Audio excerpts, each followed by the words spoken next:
एक प्रश्न जो दुनिया में सबसे अधिक घूमता है कि हमारी वर्तमान हालत ऐसी क्यों है और इस धरती पर कौन राजा बनता है और कौन भिखारी बनता है। अर्थात वो क्या मापदंड हैं जिससे मनुष्य को राजा, निर्धन अथवा भिखारी का जन्म मिलता है।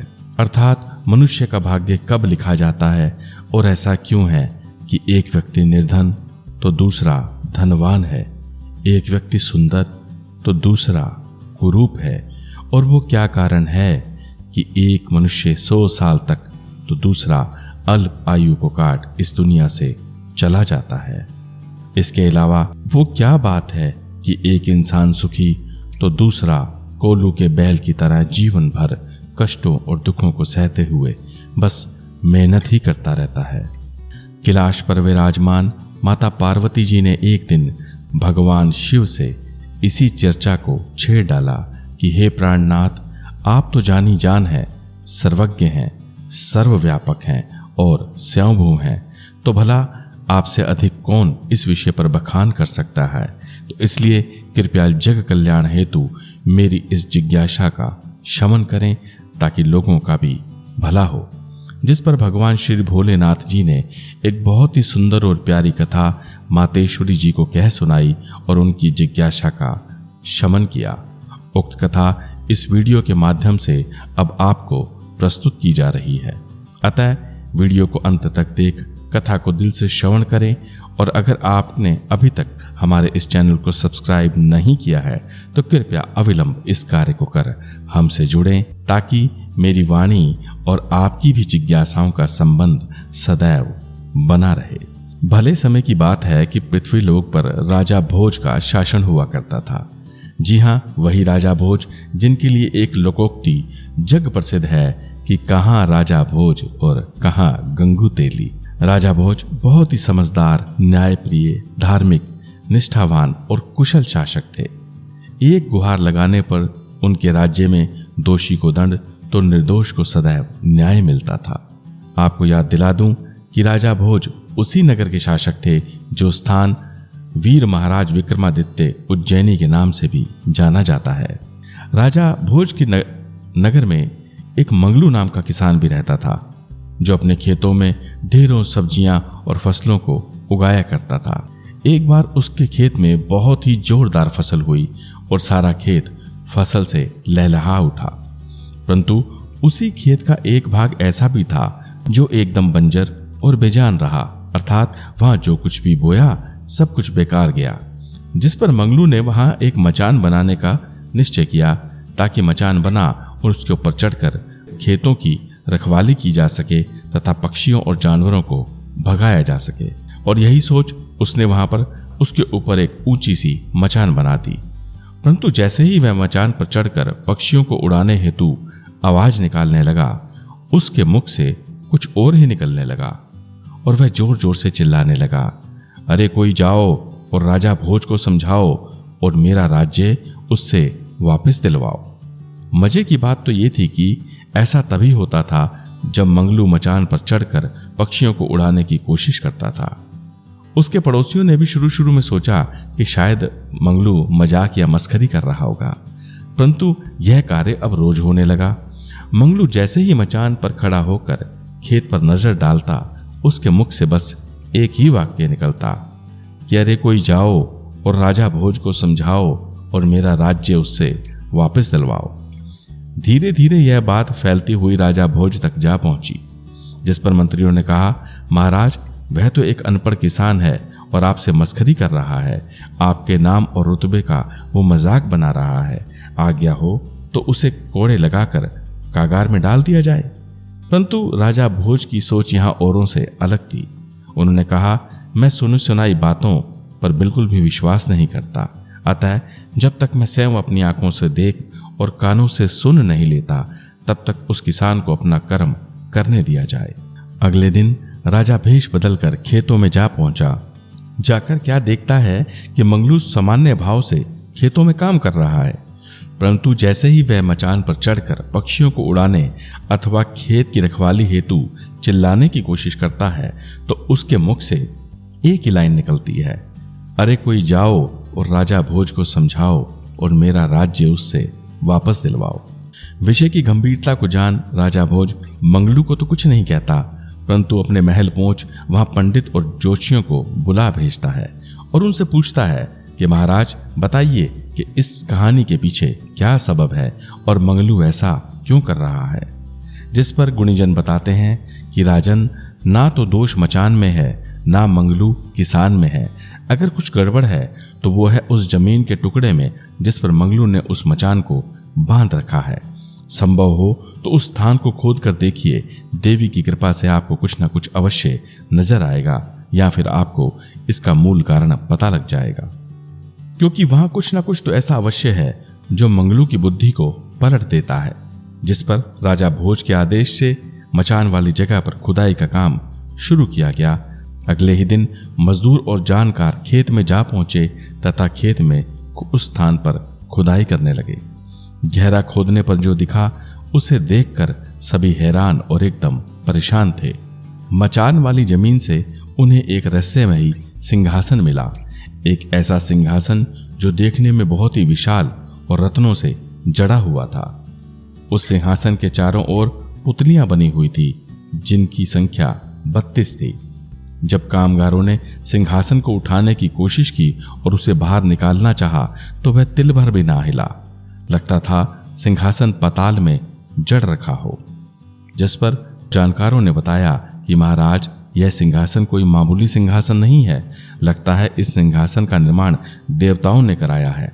अतः आपको विधि अनुसार पहले इसकी पूजा करनी होगी, तभी कोई आगे का कार्य संपन्न हो पाएगा।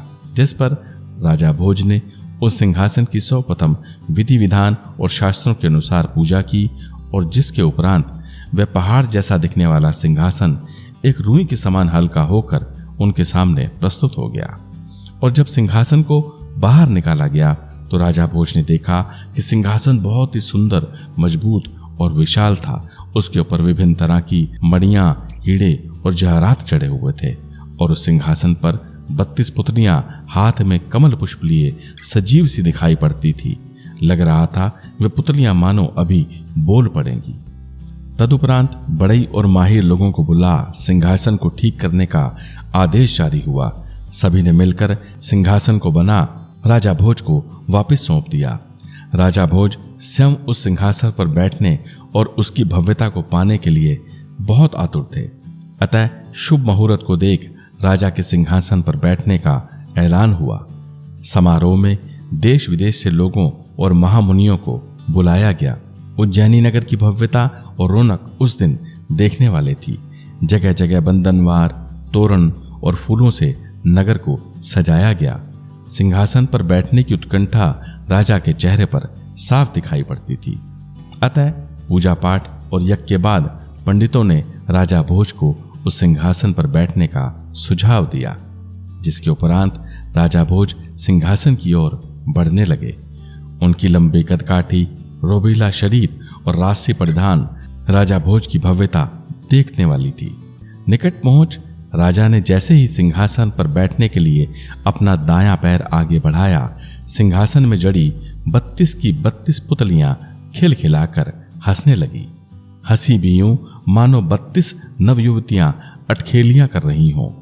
पुतलियों को यूं हंसता देख राजा भोज और राज्य की सभी जनता बहुत हैरान थी। जिस पर राजा भोज ने अपने पैर को सिंहासन से वापस खींच लिया और उन पुतलियों से एक प्रश्न पूछ डाला कि हे पुतलियों, तुम्हारे एक साथ हंसने का आखिर क्या कारण है?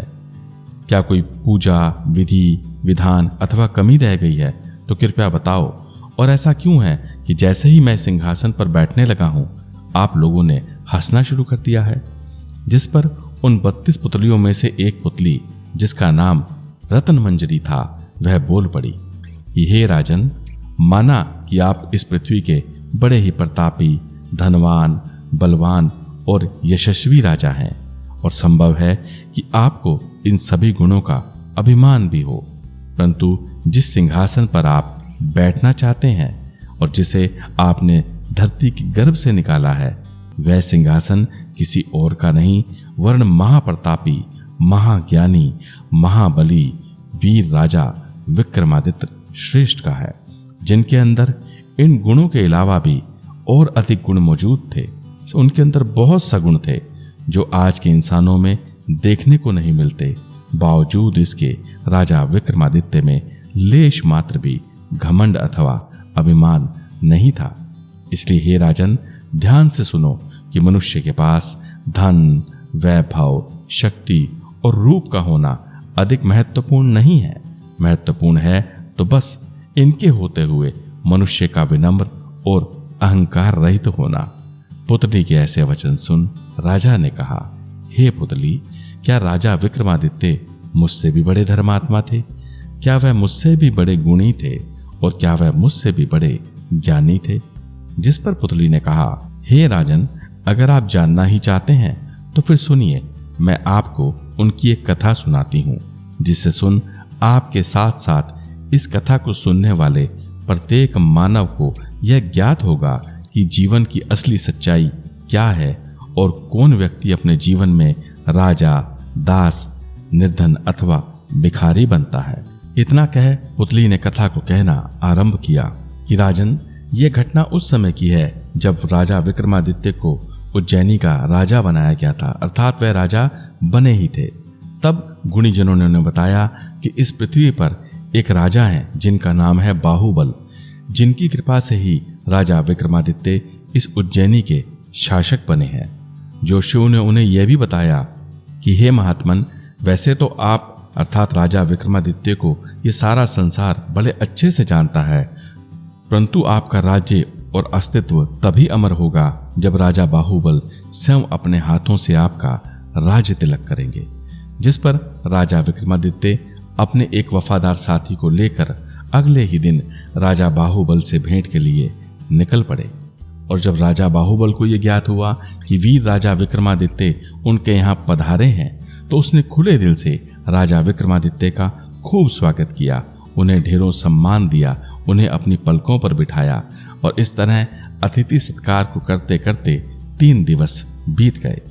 तब राजा विक्रमादित्य के उस वफादार साथी ने राजा विक्रमादित्य को सुझाया कि राजन, राजा बाहुबल के पास एक दिव्य और अलौकिक सिंहासन है जो सबसे पहले भगवान महादेव ने राजा इंद्र को दिया था।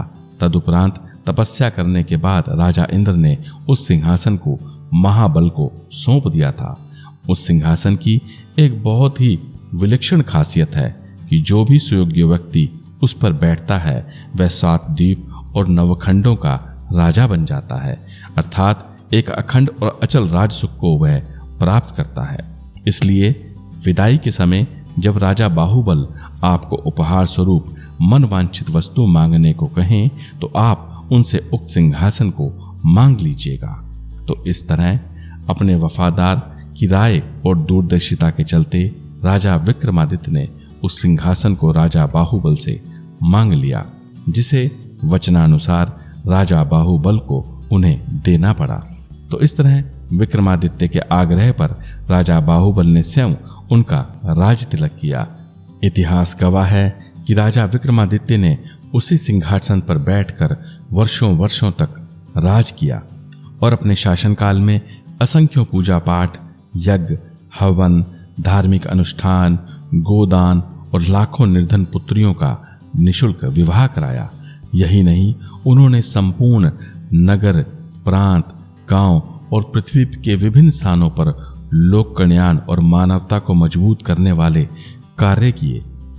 यही कारण है कि राजा विक्रमादित्य की लोक कथाएं, कहानियां और किस्से इस संपूर्ण संसार में मशहूर हैं। परंतु हे राजन, इतना होने के बावजूद भी राजा विक्रमादित्य ने कभी स्वयं अपनी ताकत पर घमंड नहीं किया और वह जीवन पर्यंत विनम्र और मृदभाषी बने रहे। तो इस तरह संसार को ये समझना चाहिए कि जिस मनुष्य ने अपने पूर्व और वर्तमान जन्म में अन्न, जल, वस्त्र और विभिन्न वस्तुओं का दान पुण्य किया है, बावड़ी, तालाब, कुआं और प्याऊ आदि का निर्माण करवाया है, बाग, उपवन, बगीचा अथवा वृक्षों को लगाकर उन्हें रोपा है तथा जरूरतमंदों की मांगने पर क्षमता के अनुसार उनकी सहायता की है, गुरुकुल, शिक्षण संस्थान, वेदशालाओं और चिकित्सालयों का निर्माण कराया है, रोगियों की मदद की है, उनकी सहायता की है, उनकी सेवा की है। मंदिर देवालय में सेवा अथवा वहां जाकर नियमित रूप से पूजा अर्चना की है। उनका प्रत्येक जन्म राजा और किसी न किसी धनवान व्यक्ति के रूप में ही होता है। वे अपने जीवन में प्रत्येक सुख को हमेशा प्राप्त करते हैं। महादेव स्वयं ऐसे लोगों को चुनकर पृथ्वी पर भेजते हैं जहां उनके नाम और काम का डंका चहुं ओर बड़े जोर से बजता है। और जो लोग चोरी, चकारी, लूटपाट, अधर्म, कुकर्म और व्यभिचार करते हैं, साधुजन और सज्जनों से झूठ बोलते हैं, विभिन्न तरह के व्यसन और साजिशों में लिप्त रहते हैं, धर्म के विरुद्ध आचरण और अपना जीवन यापन करते हैं, मौका परस्ती और गरीबों के खून को चूस कर अपनी तिजोरियों को भरते हैं, लड़ाई झगड़ा और उन्माद फैलाते हैं, वे अपने हर जन्म में अपाहिज, रोगी, कोढ़ी, मंद बुद्धि, विक्षिप्त, मोहताज, आश्रित और भिखारी बनते हैं। ईश्वर उन्हें स्वयं मांग कर खाने वाला बनाता है, जूठन को बटोरने वाला बनाता है और उन्हें नीच योनियों में जन्म देते हुए उनके जीवन को दुष्कर करता है। अतः अगर जीवन में एक राजा की तरह रहना और सुखों को भोगना है तो फिर मनुष्य को हमेशा जीवन के सुकर्मों और धर्मानुसार जीवन यापन करते रहना चाहिए, क्योंकि आपका कहा हुआ एक एक शब्द, आपके द्वारा किया गया एक एक कर्म विधाता की पुस्तक में दर्ज होता है। तो इसलिए हे पार्वती, हे गिरजा, कहाँ राजा भोज और कहाँ गंगू तेली कथा का महात्म यहाँ आकर समाप्त होता है, जिसका सार यही है कि राजा भोज ने पुतलियों से जाना कि धन और शक्ति से अधिक व्यक्ति का चरित्र और सुकर्म प्रधान है, तथा परमात्मा ने मंगलू किसान को निमित्त बनाकर राजा भोज को चेताया कि यह जीवन, राज्य और संसार एकदम नश्वर है। जो आज तुम्हारा है वो कल किसी और का था और आने वाले भविष्य में किसी और का होगा। इसलिए मनुष्य का धनवान और राजा बनना अथवा निर्धन, दुखी और अपराधी बनना उसके पूर्व और वर्तमान कर्मों पर ही निर्भर करता है। तो भक्तों, आपको आज का यह धार्मिक मोटिवेशनल वीडियो कैसा लगा कृपया कमेंट कर बताएं। चैनल को सब्सक्राइब और नोटिफिकेशन बेल को ऑन करना ना भूलें तथा वीडियो को लाइक, शेयर और कमेंट अवश्य करें तथा कमेंट में हर हर महादेव लिखकर हाजिरी लगाएं। आपका कल्याण हो, यही मेरी देवों के देव भगवान महादेव शिवजी से प्रार्थना है। ओम नमः शिवाय।